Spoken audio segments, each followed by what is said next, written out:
নমস্কাৰ DLED first সেমিষ্টাৰৰ 2023 হৈ যোৱা ফাইনেল ইয়াৰ কোৱেশ্চন পেপাৰখনৰ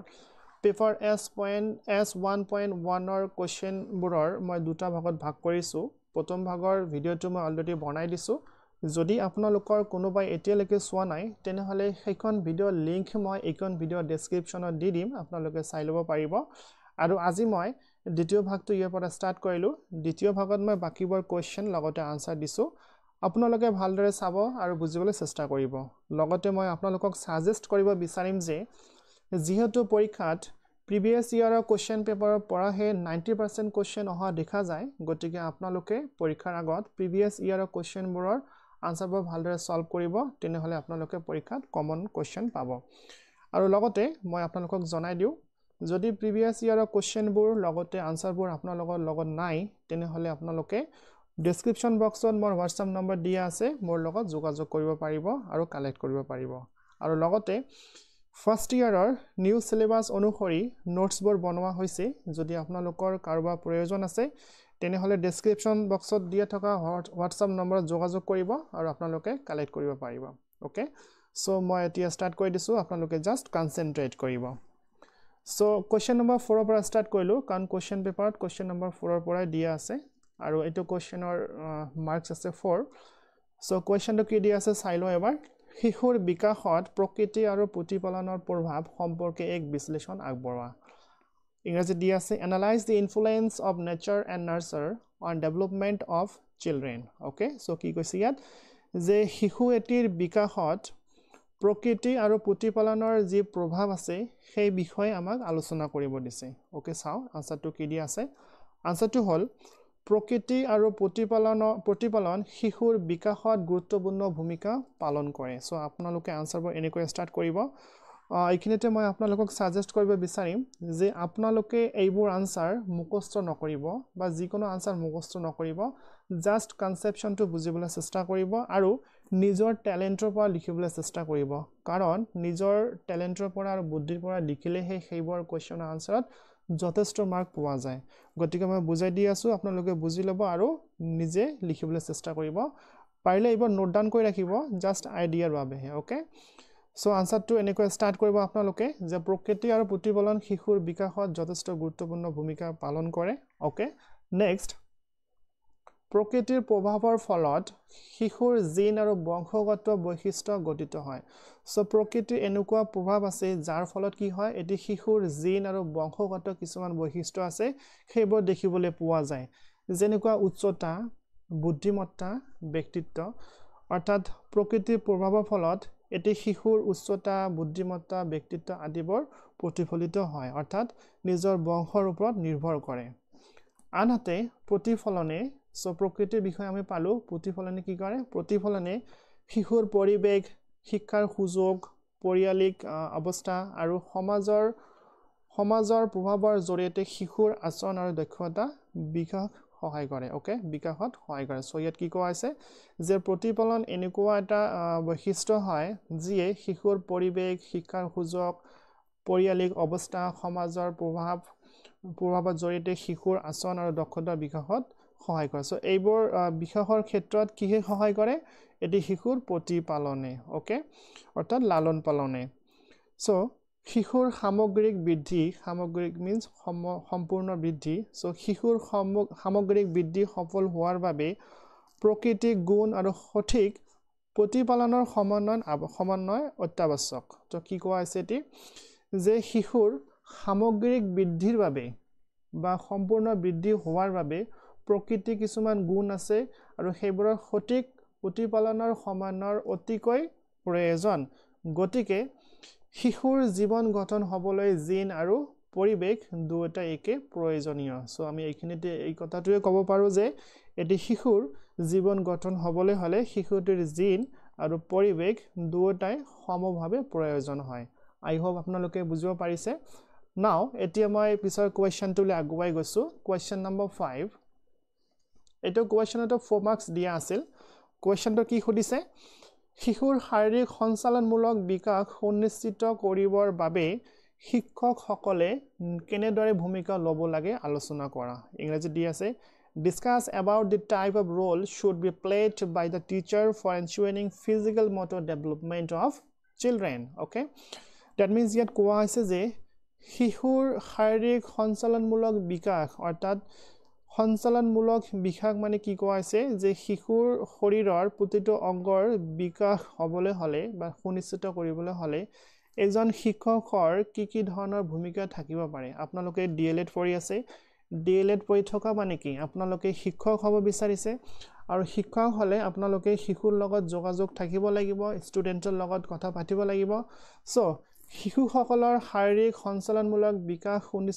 সুনিশ্চিত কৰিবৰ বাবে আপোনালোকৰ যথেষ্ট ভূমিকা থাকিব গতিকে আপোনালোকৰ কি ভূমিকা থাকিব পাৰে সেইবোৰ এতিয়া জানি লওক আপোনালোকে যেতিয়া টিচাৰ হ'ব তেতিয়া এইবোৰ কাৰ্যত পৰিণত কৰিব ওকে সো মই এতিয়া জনাই দি আছো শিক্ষকে শিশুৰ শাৰীৰিক গতিশীল বিকাশ নিশ্চিত কৰিবলৈ গুৰুত্বপূৰ্ণ ভূমিকা গ্ৰহণ কৰিব লাগে আপোনালোকে প্ৰতিটো কোৱেশ্চনৰ আনসাৰ এনেকৈ ধুনিয়াকৈ স্টাৰ্ট কৰিব according to the question okay so ইয়াত কোৱা আছে যে শিক্ষকে যথেষ্ট গুৰুত্বপূৰ্ণ ভূমিকা গ্ৰহণ কৰিব লাগিব কিহত এটি শিশুৰ শাৰীৰিক গতি বিকাশ কৰিবলৈ ওকে নেক্সট শিশুৰ সঠিক শাৰীৰিক বিকাশৰ বাবে শিক্ষকে শাৰীৰিক কাৰ্যকলাপত উৎসাহিত কৰিব লাগিব সো তাৰ বাবে এজন শিক্ষকক কি কৰিব লাগিব যে শিশুটিৰ শাৰীৰিক বিকাশৰ উন্নতি কৰিবলৈ হলে কি কৰিব লাগিব শিক্ষকে শাৰীৰিক কাৰ্যকলাপ অৰ্থাৎ ফিজিক্যাল এক্সাৰসাইজ বিভিন্ন ধৰণৰ এক্টিভিটি সেইবোৰত উৎসাহিত কৰিব লাগিব আগ্ৰহিত কৰি তুলিব লাগিব যেনেকুৱা তাৰ ভিতৰত শিক্ষকে কি কৰিব পাৰে যেনেকুৱা খেল ধেমালিৰ ব্যৱস্থা কৰিব পাৰে ব্যায়াম নাচ গান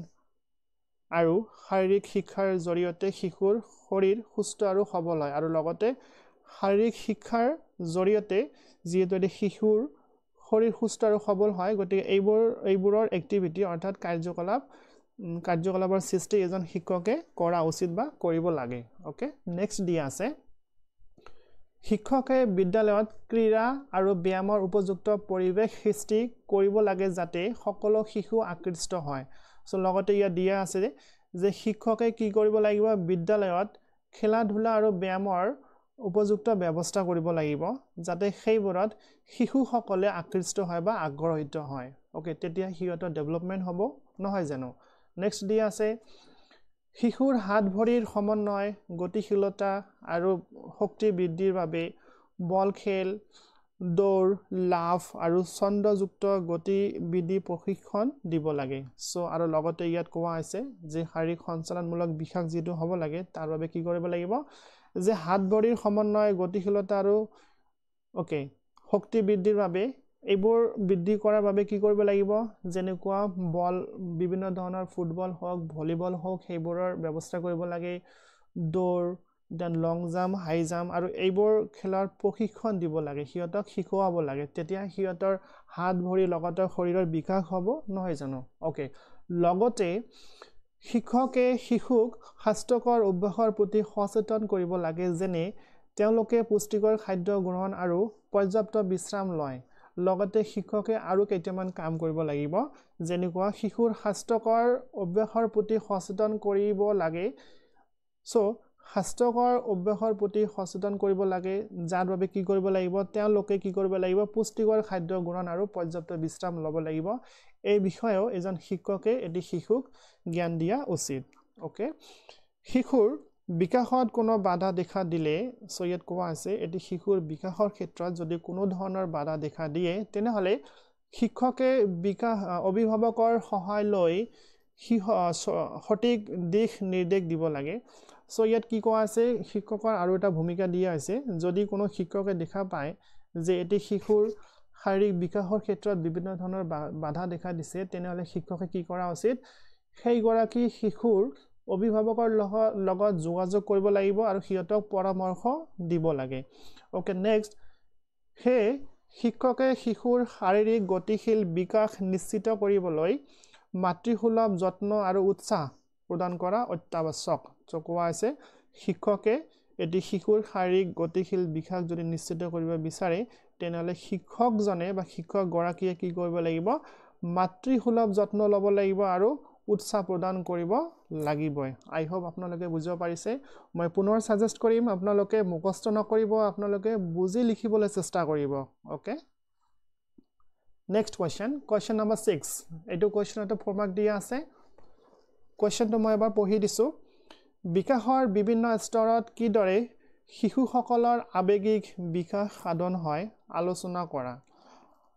How does the emotional development of children take place in different stage of their development? So yet ki koa ase je bikahor bibhinno স্তৰত এটি শিশুৰ বিকাশৰ বিভিন্ন স্তৰ থাকে সেইবোৰ আপোনালোকে ভালদৰে চাই লব সো স্তৰত কি দৰে শিশুসকলৰ আবেগিক বিকাশ সাধন হয় সো বিভিন্ন স্তৰত যেনে কোৱা 2 বছৰৰ পৰা 6 বছৰলৈ এনেকুৱা হয়তো আপোনালোকে পঢ়িছে সো এনেকুৱা ধৰণৰ স্তৰত এটি শিশুৰ আবেগিক বিকাশ কেনেদৰে সাধিত হয় সেইবোৰ আলোচনা কৰিব দিছে ওকে সো আনসাৰটো হল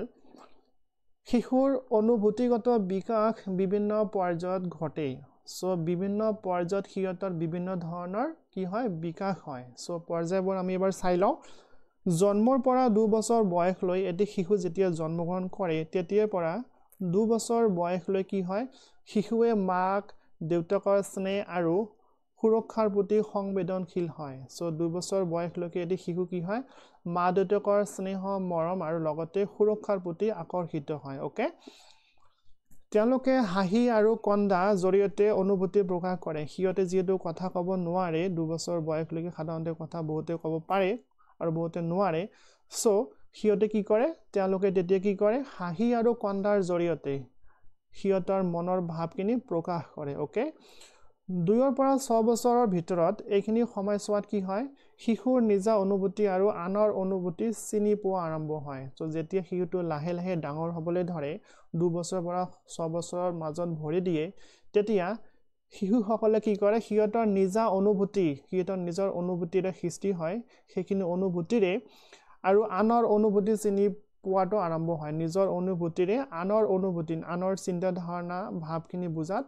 সহায় হয় বা বুজিবলৈ আৰম্ভ কৰে কোনখিনি সময়ত 2 পৰা 6 বছৰৰ ভিতৰত এইবোৰ সময় আপোনালোকে মনত ৰাখিব ওকে এই সময়ছোৱাত আনন্দ ভয় লাজ আদিৰ অনুভূতি বেছি স্পষ্ট হয় সো কোনখিনি সময়ত 2 বছৰৰ পৰা 6 বছৰৰ ভিতৰত হিয়তৰ মাজত কিছুমান আবেগিক বৈশিষ্ট্য পৰিলক্ষিত হয় যিবোৰ হল আনন্দ ভয় লাজ এইবোৰ বেছিকৈ স্পষ্টকৈ দেখিবলৈ পোৱা যায় বা ডেভেলপ হয় বিকাশ হয় ওকে নেক্সট 6 বছৰৰ পৰা 12 বছৰত সামাজিক বিকাশ ঘটে সো যেতিয়া শিশুটিৰ বয়স 6 বছৰৰ পৰা 12 বছৰৰ ভিতৰত থাকে তেতিয়া হিয়তৰ কিছুমান বিকাশ ঘটে যেনেকুৱা সামাজিক বিকাশ ঘটে দেন বন্ধুত্ব গঢ়ি উঠে নতুন বন্ধু হিয়তে গঢ়ি তোলে আৰু সহানুভূতিৰ অনুভৱ বৃদ্ধি হয় আৰু লগতে হিয়তৰ সহানুভূতিৰ যিখিনি অনুভৱ সেইখিনি বৃদ্ধি হয় বা বৃদ্ধি পায় এইবোৰ আপোনালোকে বুজি ৰাখিব ওকে কৈশোৰ অৱস্থাত যেটো বয়স হল 12 বছৰৰ পৰা 18 বছৰ এইখিনি সময়ছোৱা কৈশোৰ অৱস্থা বুলি কোৱা হয় সো এইখিনি অৱস্থাত কি হয়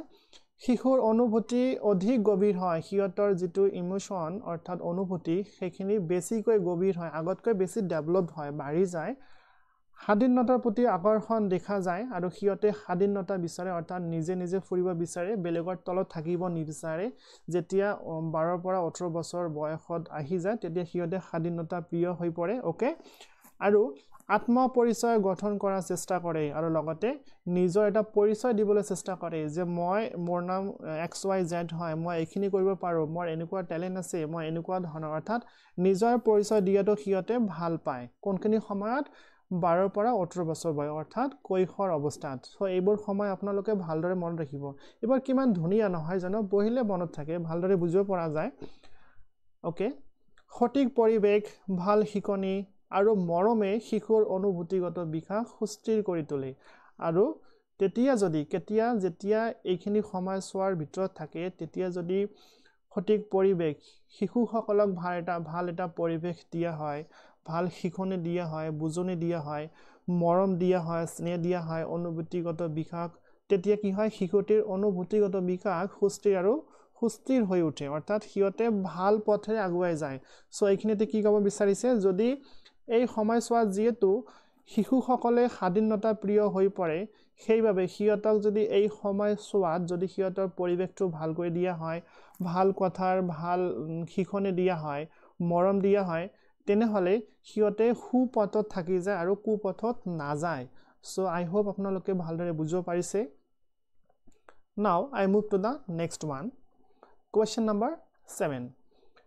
শিশুসকলৰ ভাষাৰ উপযুক্ত বিকাশৰ বাবে শিক্ষক হিচাপে ল'ব পৰা ব্যৱস্থাসমূহ বৰ্ণনা কৰা। খুবেই ইম্পৰ্টেণ্ট কুৱেশ্যন হয়। এইটো কুৱেশ্যন কিন্তু খুবেই ৰিপিট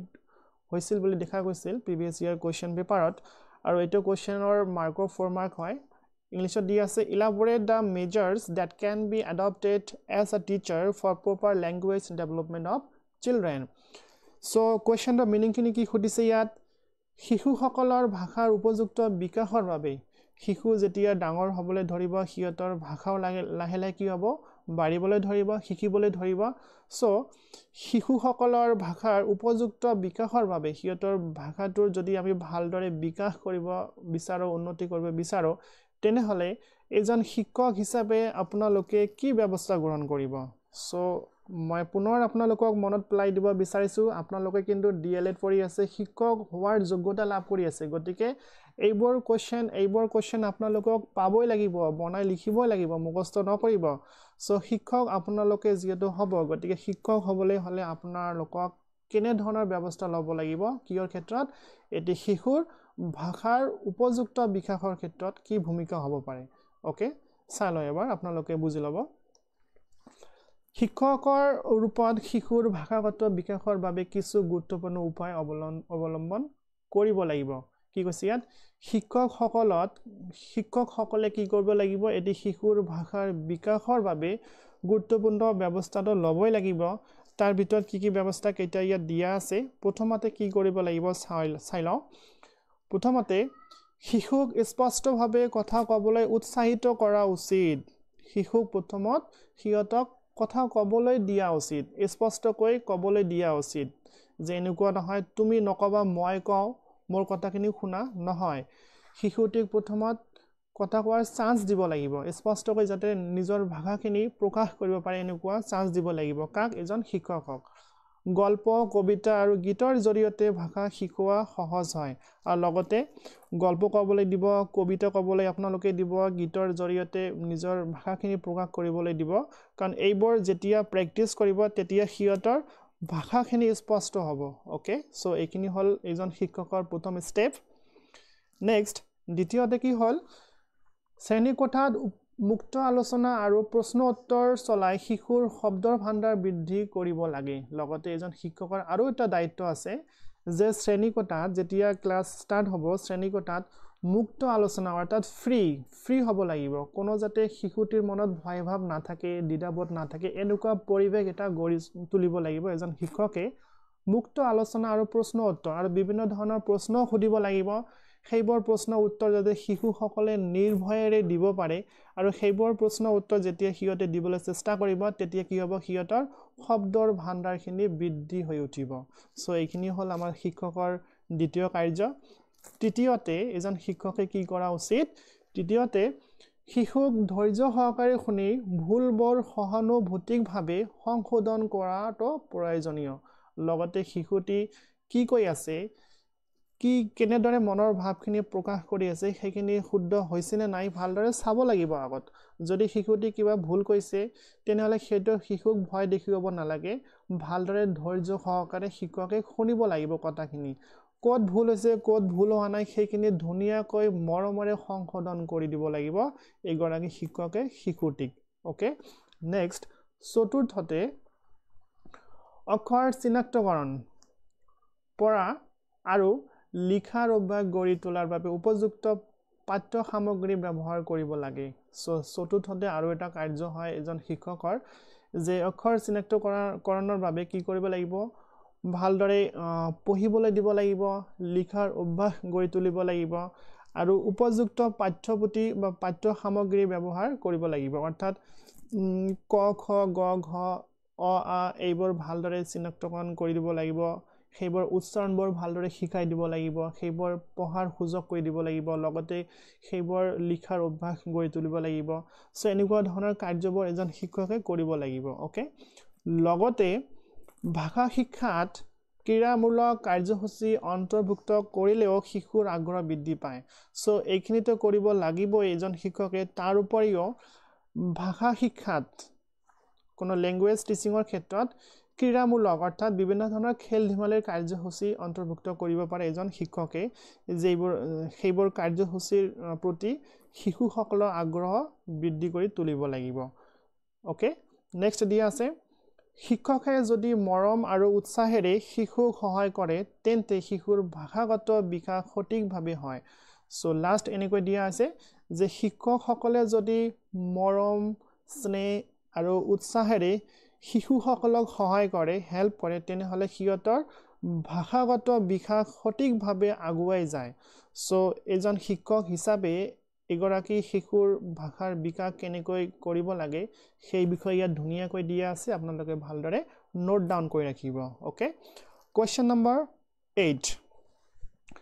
সামাজিকীকৰণ প্ৰক্ৰিয়াত পৰিয়ালৰ ভূমিকা বিশ্লেষণ কৰা ইয়াতো 4 মাৰ্কৰ কোৱেশ্চন হয় এটো analyze the role of family in the process of socialization so yet ki koise yat সামাজিকীকৰণৰ প্ৰক্ৰিয়াত socialization প্ৰক্ৰিয়াত পৰিয়ালৰ ভূমিকা অৰ্থাৎ সামাজিকীকৰণৰ প্ৰক্ৰিয়াত এটি শিশুৰ সামাজিকীকৰণৰ প্ৰক্ৰিয়াত পৰিয়ালৰ কি ধৰণৰ ভূমিকা থাকিব পাৰে কি ৰোল থাকিব পাৰে ওকে কাৰ্য বা কৰ্তব্য থাকিব পাৰে তাৰ বিষয় লিখিব দিছে এটো মোস্ট ইম্পৰ্টেন্ট কোৱেশ্চন হয় আপোনালোকে চাব পৰীক্ষা তেনেকুৱা কোৱেশ্চন দেখিবলৈ পাবই সো আনসাৰটো দিয়া আছে ইয়াত পৰিয়াল হৈছে মানুহৰ সামাজিকীকৰণ প্ৰক্ৰিয়াৰ আটাইতকৈ গুৰুত্বপূৰ্ণ অংগ সো যিমানবোৰ গুৰুত্বপূৰ্ণ অংগ আছে তাৰ ভিতৰত পৰিয়াল হল নম্বৰ 1ত ওকে শিশুৰ জন্মৰ পিছতে এটি শিশু যেতিয়া জন্মগ্ৰহণ কৰে তাৰ পিছত তেওঁলোকে প্ৰথমে পৰিয়ালৰ মাজতে জীৱনৰ আদৰ্শ নীতি নিয়ম ভাষা আৰু সংস্কৃতি শিকে সো আমি এইখিনিতে ক'ব পাৰো যে এটি শিশুৰ প্ৰথম স্কুলখনে হল নিজৰ পৰিয়াল আৰু প্ৰথম শিক্ষক গৰাকীয়ে হল শিশুটিৰ মাতৃ গৰাকী সো এই কথাটো ইয়াত লিখা হৈছে এনেকৈ যে শিশুৰ জন্মৰ পিছত যেতিয়া জন্মগ্ৰহণ কৰে তাৰ পিছতে কি হয় তেওঁলোকে প্ৰথমে পৰিয়ালৰ মাজতে জীৱনৰ আদৰ্শ অৰ্থাৎ পৰিয়ালৰ মাজতে হিয়তৰ জীৱনৰ আদৰ্শ নীতি নিয়ম ভাষা সংস্কৃতি ইত্যাদিবোৰ পৰিয়ালৰ মাজতে হিয়তে প্ৰথমতে শিকিবলৈ আৰম্ভ কৰে ওকে খুব ইম্পৰ্টেন্ট কথা হয় ভালদৰে মনত ৰাখিব আপোনালোকে মাতৃ পিতৃ ভায়েক ভনী আৰু অন্যান্য আত্মীয় স্বজনৰ সহায়ত শিশুৰ ব্যক্তিত্ব গঢ় লৈ উঠে লগতে মাতৃ পিতৃ ভায়েক ভনী অন্যান্য আত্মীয় স্বজন ওচৰ চুবুৰীয়া মানুহ পৰিৱেশ সো এইবোৰৰ মাজতে শিশু এটিৰ ব্যক্তিত্ব গঢ়ি উঠিবলৈ ধৰে ওকে নেক্সট পৰিয়ালে ভাল বেয়া চিনাক্ত কৰিবলৈ শিকায় আৰু নৈতিক মূল্যবোধ প্ৰদান কৰে সো পৰিয়ালৰ ভূমিকা যেহেতু আমাক ইয়াত খুদিছে গতিকে পৰিয়ালৰ ওপৰত যথেষ্ট গুৰুত্ব দিব লাগিব সো পৰিয়ালে ভাল বেয়া চিনাক্ত কৰিবলৈ শিকায় এটো শিশুৰ কোনটো ভাল কৰা কোনটো কৰা উচিত কোনটো কৰা উচিত নহয় কোনটো বেয়া কোনটো ভাল সেইখিনি কোনে শিকায় প্ৰথমত পৰিয়ালে শিকায় সো এইখিনি ভূমিকাটো পৰিয়ালৰ আছেই আৰু নৈতিক মূল্যবোধ প্ৰদান কৰে আৰু বিভিন্ন ধৰণৰ নীতিগত অৰ্থাৎ দৈনন্দিন জীৱনত জীয়াই থাকিবলৈ হলে এটি শিশুৱে কেনেকৈ চলিব লাগে কি কৰিব লাগে এই গোটেইখিনি শিক্ষা প্ৰদান কৰে কোনে প্ৰদান কৰে পৰিয়ালে আই হোপ ইউ আন্ডাৰস্টুড অল শিশুৱে পৰিয়ালৰ পৰা আদৰ্শ মৰম সহমৰ্মিতা আৰু সামাজিক দায়িত্ববোধ শিকে সো আৰু এটা গুৰুত্বপূৰ্ণ লাইন দিয়া আছে ইয়াত যে শিশুৱে পৰিয়ালৰ পৰা আৰু বহুত কিবা শিকে তাৰ ভিতৰত আদৰ্শ মৰম সহমৰ্মিতা আৰু সামাজিক দায়িত্ববোধ এইবোৰো শিকি লয় কাৰণ পৰিয়ালৰ মানুহবোৰক চাই এটি শিশুৱে হিয়তক অনুকৰণ কৰি পেলাই সেইবোৰ আয়ত্ত কৰে ওকে পৰিয়ালৰ আন্তঃসম্পৰ্ক কথা বতৰা আচৰণ আদি শিশুৰ মনত গভীৰ প্ৰভাৱ পেলায় সো পৰিয়ালত থকা মানুহসকলে হিয়তৰ মাজত কেনেকুৱা ধৰণৰ সম্পৰ্ক আছে হিয়তে কেনে ধৰণৰ কথা বতৰা কয় কেনে ধৰণৰ আচৰণ কৰে ইত্যাদি কাৰ্যবোৰ শিশুৰ মনত কিন্তু যথেষ্ট প্ৰভাৱ পেলায় আপোনালোকে নিশ্চয় চাইছে যে সৰু বহুত লৰা ছোৱালী আছে বহুত লৰা ছোৱালীৰ কথা মধুৰ হয় ভাল ধৰণৰ কথা ক'ব পাৰে আৰু এনেকুৱা বহুত লৰা ছোৱালী আছে জিয়তৰ মুখৰ ভাষাবোৰটো বেয়া হয় আৰু কথা কোৱাৰ হিয়তৰ কৌশলখিনিও নাথাকে সো এইবোৰ কোৰ পৰা গঢ় লৈছে আপোনালোকে জানে নে এইবোৰ পৰিয়ালৰ পৰাহে গঢ় লৈছে পৰিয়ালত তেনেকুৱা ধৰণৰ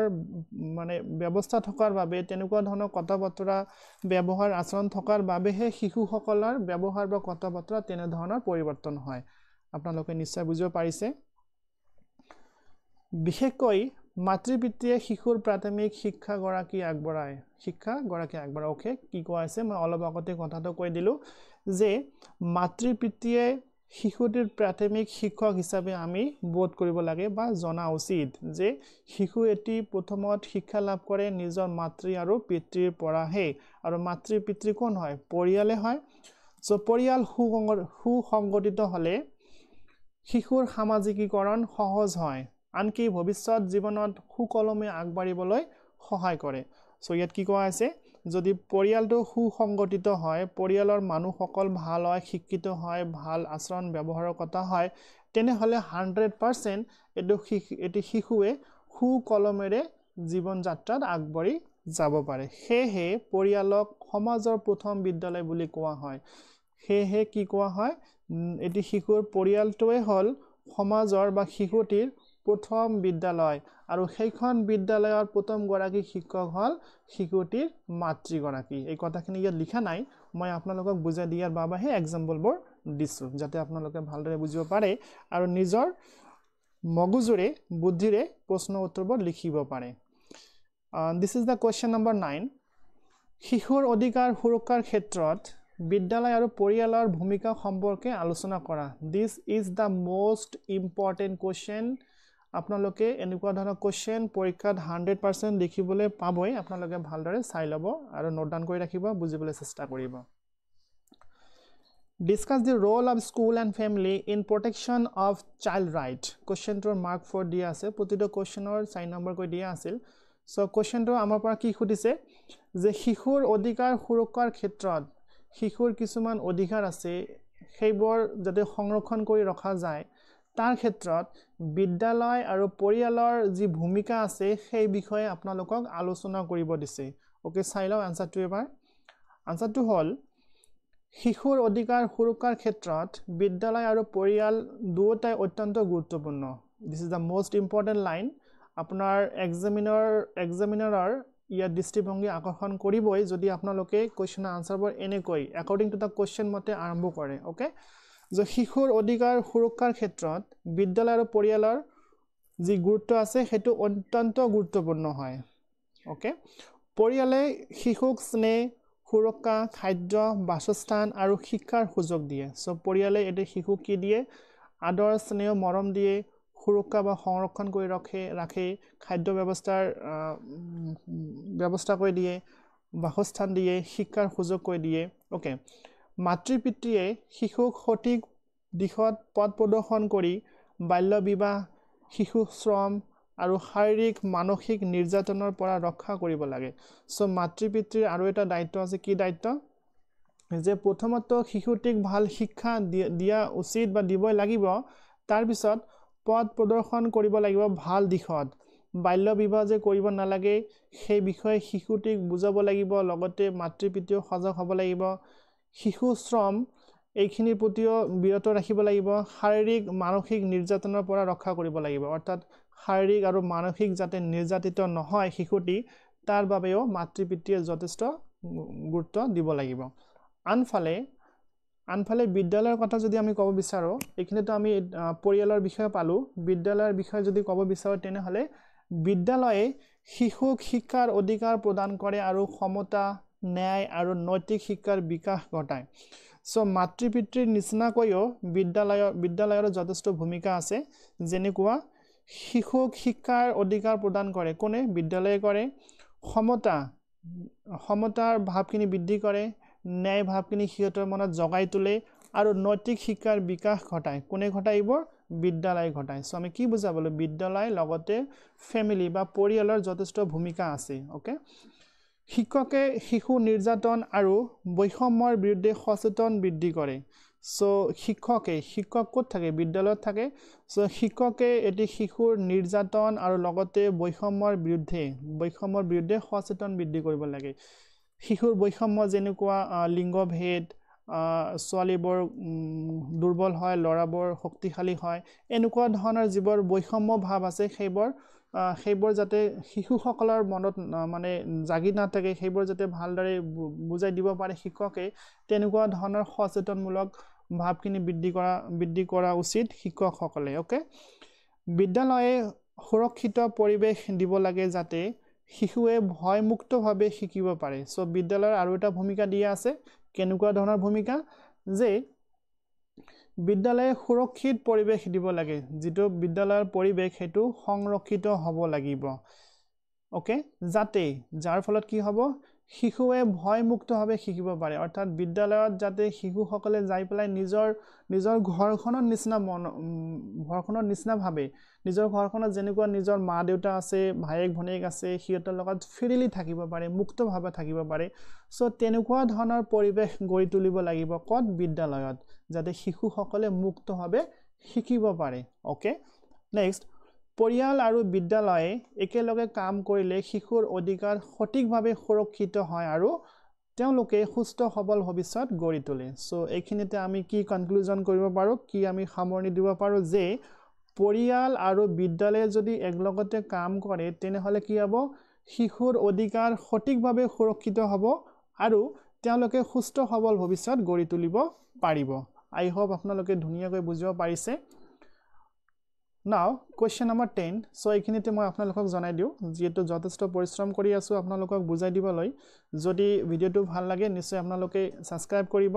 আৰু এনেকুৱা ধৰণৰ ভিডিওবোৰ পাই থাকিবলৈ নোটিফিকেশন বেলটো অন কৰিব ভাল লাগিলে লাইক কৰিব শেয়াৰ কৰিব ওকে question number 10 শিশুৰ ভাষাৰ বিকাশত প্ৰভাৱ পেলোৱা কাৰকসমূহ বিশ্লেষণ কৰা Analyze the factors that influence language development of children. This question carries 4 marks also. So, ইয়াত কি খুদিছে আমাক যে শিশুৰ ভাষাৰ বিকাশৰ ক্ষেত্ৰত শিশুৰ যে ভাষাৰ বিকাশ হয় তাত প্ৰভাৱ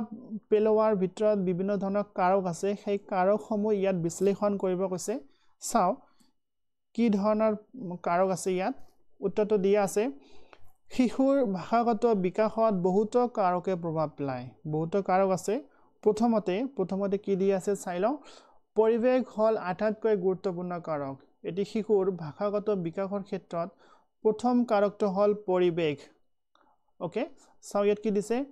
শিশুৰ মাতৃ-পিতৃ পৰিয়াল আৰু সমাজৰ ভাষাগত পৰিৱেশ উন্নত হলে তেওঁলোকৰ ভাষা শিকিবৰ গতি তীব্ৰ হয় সো আপোনালোকে নিশ্চয় জানে এবাৰ সিম্পল কথা হয় এটি শিশু জন্ম গ্ৰহণ কৰাৰ পিছতে প্ৰথমত যিবোৰ কথা শুনে বা শিকে সেইবোৰ পৰিৱেশৰ বা পৰিয়ালৰ পৰাহে শিকে গতিকে পৰিয়ালৰ লগতে সমাজৰ মানুহবোৰৰ যদি ভাষা আচাৰ ব্যৱহাৰ ভাল হয় তেনেহলে নিশ্চয়কৈ শিশুটি ভাল দিশত আগুৱাই যাবই ওকে নেক্সট দ্বিতীয়তে কি দিয়া আছে ইয়াত দ্বিতীয়তে শিক্ষাৰ প্ৰভাৱ বেছিকৈ থাকে বিদ্যালয়ে শিক্ষকে দিয়া পাঠদান আৰু বন্ধুসকলৰ লগত হোৱা ভাষিক যোগাযোগে শিশুক নতুন শব্দ আৰু বাক্য গঠন শিকিবলৈ সহায় কৰে সো ইয়াত কি কৈছে দ্বিতীয়তে শিক্ষাৰ প্ৰভাৱ যথেষ্ট দেখা পোৱা যায় কিহত এটা শিশুৰ ভাষাগত বিকাশৰ ক্ষেত্ৰত যেনেকুৱা শিক্ষকে দিয়া পাঠদান আৰু বন্ধুসকলৰ লগত হোৱা ভাষিক যোগাযোগ সো এটি শিশু যেতিয়া লাহে লাহে ডাঙৰ হ'বলৈ ধৰে শিশুসকলৰ কি হয় বন্ধু গৰাকীৰ সংখ্যা বাঢ়ি যায় সো বন্ধুসকলৰ যেটো ভাষিক যোগাযোগ হেবৰ যদি ভাল হোৱা উচিত বিদ্যালয় শিক্ষকে ভালদৰে পাঠদান কৰা উচিত সো এইবোৰ ভাল হলে কি হয় নতুন শব্দ আৰু বাক্য গঠন শিকিবলৈ সহায় হয় শিশুটি নতুন ধৰণৰ বাক্য গঠন কৰিব পাৰে নতুন শব্দ বা ভাষা শিকিব পাৰে ওকে তৃতীয়তে শিশুৰ ব্যক্তিগত ক্ষমতা আৰু মনোযোগ শক্তিও গুৰুত্বপূৰ্ণ সো ইয়াত কি কৈছে শিশুৰ ব্যক্তিগত ক্ষমতা আৰু মনোযোগ শক্তিও গুৰুত্বপূৰ্ণ কোনো শিশু দ্ৰুত ভাষা শিকে আনহাতে কিছুমান সময় লয় অৰ্থাৎ বহুত শিশু আছে সিহঁতৰ ভিতৰত বহুতে দ্ৰুত গতিত ভাষা শিকিব পাৰে আৰু আনবোৰ কি হয় কিছু সময় লয় গতিকে সিহঁতৰ এটো ব্যক্তিগত ক্ষমতা হয় গতিকে সিহঁতৰ জীৱৰ শিশুৰ কিছুমান অৰ্থাৎ কিছুমান শিশু আছে যিসকলে ভাষা শিকাত সময় লয় সো সিহঁতৰ পৰিৱেশখিনি যদি আমি উন্নত কৰি লওঁ তেনেহলে সিহঁতৰ ভাষা শিকাৰ যেটো দ্ৰুতনেছ বা দ্ৰুত গতি হেতু বৃদ্ধি পাব ওকে চতুৰ্থতে প্ৰযুক্তি আৰু মিডিয়াই শিশুৰ ভাষাগত বিকাশত ভূমিকা ৰাখে চতুৰ্থ এটা উদাহৰণ দিয়া আছে প্ৰযুক্তি আৰু মিডিয়া বুলি ক'লে আমি এইখিনি ক'ব লাগিব অৰ্থাৎ ইয়া দিয়া আছে মই পঢ়ি লওঁ সো প্ৰযুক্তি আৰু মিডিয়াই শিশুৰ ভাষাগত বিকাশত যথেষ্ট ভূমিকা প্ৰদান কৰে যেনেকুৱা শিক্ষামূলক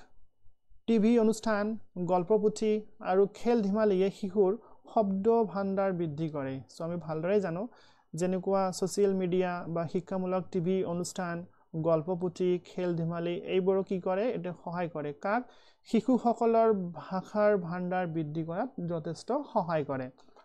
সঠিক পৰিবেশ আৰু উপযুক্ত শিক্ষা থাকিলে শিশুৰ ভাষাগত বিকাশ সুস্থিৰভাৱে হয় সো ইয়াত কি কোৱা আছে এটো খুব ইম্পৰ্টেন্ট লাইন হয় এনেকৈ লাইনটো আপোনালোকে হেক কৰিব যে সঠিক পৰিবেশ আৰু উপযুক্ত শিক্ষা থাকিলে পৰিবেশটো যদি ভাল হয় আৰু শিক্ষা যদি ভাল উপযুক্ত হয় তেনেহলে শিশুটিৰ ভাষাগত বিকাশ সুস্থিৰভাৱে আগুৱাই যায় সো এইবোৰ আপোনালোকে ভালদৰে মন ৰাখিব কাৰণ আপোনালোকে টিচাৰটো হ'বলৈ গৈ আছে এইবোৰ আপোনালোকৰ ব্যৱহাৰত বা আপোনালোকৰ কথাত থাকিব লাগিব okay and I hope this is the last one হয় এটো 11 নম্বৰ কোৱেশ্চন আৰু এটা কোৱেশ্চন আছে কোৱেশ্চন নম্বৰ 11 বৰ্তমান যুগৰ প্ৰতিযোগিতামূলী বাতাবৰণে শিশুৰ সামাজিক বিকাশত কিদৰে প্ৰভাৱ পেলাইছে আলোচনা কৰা examine how does competitive environment of today's world influence on social development of children question number 11 or mark 4 দিয়া আছে সো আমি আনসারটো এবাৰ পঢ়িলো আনসাৰটো হল আজিৰ প্ৰতিযোগিতামূলক পৰিবেশ শিশুৰ সামাজিক বিকাশত গভীৰ প্ৰভাৱ পেলায় সো কি কোৱা আছে ইয়াত যে আজি যেটো পৰিবেশ হয় হেতু কি হয় প্ৰতিযোগিতামূলক পৰিবেশ হয় কম্পিটিশন হয় যথেষ্ট কম্পিটিশন আগুৱাই গৈছে ওকে সো প্ৰতিযোগিতামূলক পৰিবেশ শিশুৰ সামাজিক বিকাশত গভীৰ প্ৰভাৱ পেলাইছে একেধাৰে এই পৰিবেশ শিশুক পৰিশ্ৰমী আত্মবিশ্বাসী আৰু লক্ষ্য ভিত্তিক সহায় হোৱাত সহায় কৰে ওকে নেক্সট প্ৰতিযোগিতাৰ জৰিয়তে শিশুৱে নতুন দক্ষতা অৰ্জন কৰে ভালদৰে বুজাই পালো ইয়াত বুজিবলৈ একোই নাই আগবাঢ়ি যাবলৈ চেষ্টা কৰে ইয়েস আৰু সফলতাৰ মূল্য বুজি পায় গুড খুবই ভাল কথা লিখা আছে ইয়াত আপোনালোকে নিশ্চয় বুজিব পাৰিছে আৰু ইয়াত এক্সপ্লেইন কৰাৰ প্ৰয়োজন নাই আনহাতে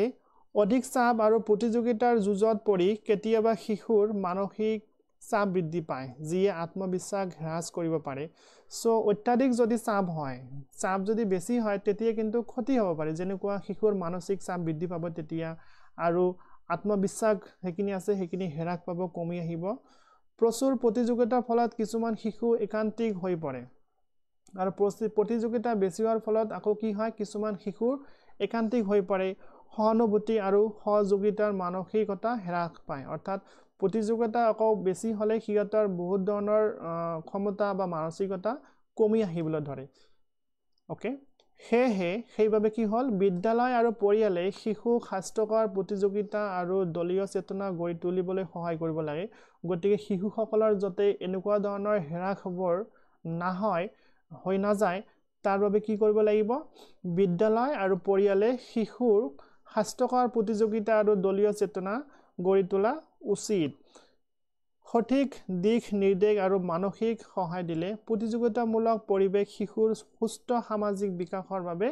সহায়ক হ'ব সো গতিকে আমি কি বুজা পালো যদি ঠিকঠাক সঠিক দিশ নিৰ্দেশ কৰা হয় বা মানসিক সহায় দিয়া হয় এটি শিশুক তেনেহলে প্ৰতিযোগিতামূলক পৰিবেশ শিশুৰ সুস্থ সামাজিক বিকাশৰ যথেষ্ট সহায় আগবঢ়ায় বা সহায় হয় okay and this is the last question of 2023 final year question paper for DLED first semester students so yet ki dia ase সামাজিকৰণ প্ৰক্ৰিয়াত সামাজিক আৰু সাংস্কৃতিক বিভিন্নতাৰ প্ৰভাৱ পৰীক্ষা কৰা so yet কোৱা আছে examine the impact of social and cultural differences in socialization process this question carries 4 marks so yet ki কোৱা আছে যে সামাজিকৰণ প্ৰক্ৰিয়াত সামাজিক আৰু সাংস্কৃতিক বিভিন্নতাৰ প্ৰভাৱ সামাজিকৰণ প্ৰক্ৰিয়া যে আছে এটি শিশুৰ সেই ক্ষেত্ৰত সামাজিক বা সমাজ আৰু সংস্কৃতি এই দুটাৰ বিভিন্নতাৰ কি ধৰণৰ প্ৰভাৱ আছে সেইবোৰ পৰীক্ষা কৰিব দিছে সো আনসাৰটো মই পঢ়ি দিছো উত্তৰ সামাজিক আৰু সাংস্কৃতিক পাৰ্থক্যই শিশুৰ সামাজিকৰণ প্ৰক্ৰিয়াত গুৰুত্বপূৰ্ণ প্ৰভাৱ পেলায় so according to the question here লিখা হৈছে সমাজৰ নিয়ম পৰম্পৰা আৰু মূল্যবোধ শিশুৰ আচৰণ গঠনত সহায় কৰে কি হৈছে ইয়াত সমাজৰ নিয়ম পৰম্পৰা যিবোৰ মূল্যবোধ আছে আচাৰ ব্যৱহাৰ আছে সেইবোৰ এটি শিশুৰ আচৰণ গঠনত যথেষ্ট সহায় আগবঢ়ায় বিভিন্ন সংস্কৃতিৰ মানুহে বিভিন্ন জীৱনধাৰা অনুসৰণ কৰে যিয়ে শিশুৰ চিন্তাধাৰা আৰু সমাজৰ লগত সম্পৰ্ক স্থাপন কৰা শিকায় ওকে খুব ইম্পৰ্টেন্ট লাইন হয় উদাহৰণস্বৰূপে ইয়াত দিয়া আছে ওকে কোনো সমাজত একেলগে জীৱন যাপন আৰু সহায় সহযোগিতাৰ মানসিকতা প্ৰধান আনহাতে কোনো সমাজত ব্যক্তিগত স্বাধীনতা আৰু আত্মনিৰ্ভৰশীলতাৰ ওপৰত বেছি গুৰুত্ব দিয়া হয় ওকে এইবোৰ পাৰ্থক্য দেখিবলৈ পোৱা যায় সমাজত কোনো সমাজত বেলেগ ধৰণৰ নিয়ম নীতি থাকে আৰু কোনো সমাজত বেলেগ ধৰণৰ নিয়ম নীতি থাকে এই পাৰ্থক্যবোৰ শিশুৰ দৃষ্টিভংগী আৰু সামাজিক দক্ষতা গঠনত প্ৰভাৱ পেলায় সো সমাজত এনেকুৱা ধৰণৰ পাৰ্থক্যৰ ফলত অৰ্থাৎ বিভিন্ন সমাজত বিভিন্ন জনগোষ্ঠীত বিভিন্ন ধৰণৰ কাৰ্যকলাপ দেখিবলৈ পোৱা যায় আচাৰ ব্যৱহাৰ দেখিবলৈ পোৱা যায় আৰু সেইবোৰ কি হয় সেইবোৰ পাৰ্থক্যই কি কৰে শিশুৰ দৃষ্টিভংগী আৰু সামাজিক দক্ষতা গঠনত যথেষ্ট প্ৰভাৱ পেলায় ওকে সাংস্কৃতিক বৈচিত্ৰ্য থাকিলেও শিশুক সন্মান সহানুভূতি আৰু পৰস্পৰ সহযোগিতাৰ মূল্য শিকাব লাগে যাতে তেওঁলোকে বিভিন্ন সমাজত সহজে খাপ খুৱাব পাৰে আৰু সুস্থ সামাজিক জীৱন গঢ়িব পাৰে সো এইখিনিতে কোৱা আছে যদিও সমাজ আৰু সংস্কৃতি বিভিন্ন ধৰণৰ বৈচিত্ৰ্যতা আছে বিভিন্নতা আছে তথাপিও যদি আমি শিশুক সন্মান জনাও সহানুভূতি কৰি তুলো পৰস্পৰৰ সহযোগিতা মূল্যবোধ শিকাও এইবোৰ যদি আমি হিয়তক শিক্ষা দিও তেনেহলে তেওঁলোকে সেইবোৰ শিশুৱে কি কৰিব পাৰে তেওঁলোকে বিভিন্ন সমাজত সহজে খাপ খুৱাব পাৰে তেওঁলোকে তেতিয়া সমাজ যেনেকুৱাই নহওক কিয় হিয়তে নিজকে খাপ খুৱাব পাৰিব আৰু সুস্থ সামাজিক জীৱন গঢ়ি তুলিব পাৰিব সো এইখিনিতে আমি কি বুজা পালো এইখিনিতে বুজা পালো যে সমাজ আৰু সংস্কৃতিৰ মাজত পাৰ্থক্য থাকিলেও আৰু সেইবোৰ শিশুৰ মাজত যথেষ্ট প্ৰভাৱ পেলালেও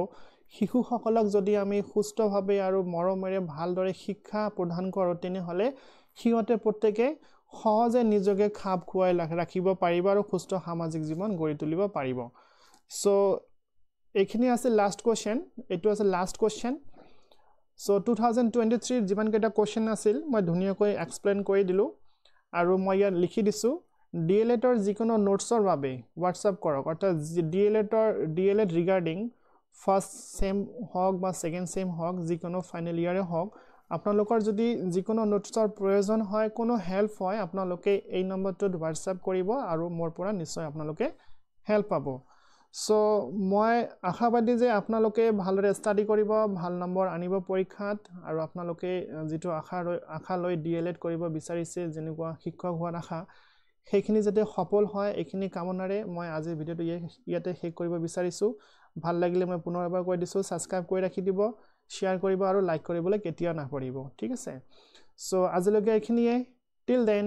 thank you have a good day